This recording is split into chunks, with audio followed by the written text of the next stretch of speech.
Donnie Pangilinan nagpasalamat sa ginawa ng mama niya. Bakit? Dahil hindi rin niya kinakaya ang mga nakikita nila online. Masyadong ginagawang big deal mga eksena nila ni Maymay sa action seryeng Roja. Ang daming lumalabas na video editor na ginagawang panira sa kanila.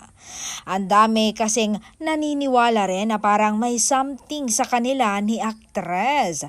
Dahil sa mga video edited na ito, ang dahilan kaya't nabubulag ang mga ilan sa katotohanan. Dahil ang katotohanan naman ay trabaho lang iyon.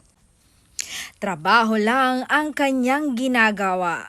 Wala nang iba. Natabunan na ang katotohanan na may nobya na nga ang aktor na si Bel Mariano na mahal niya. Na mukhang nasasaktan rin sa mga nakikita sa social media.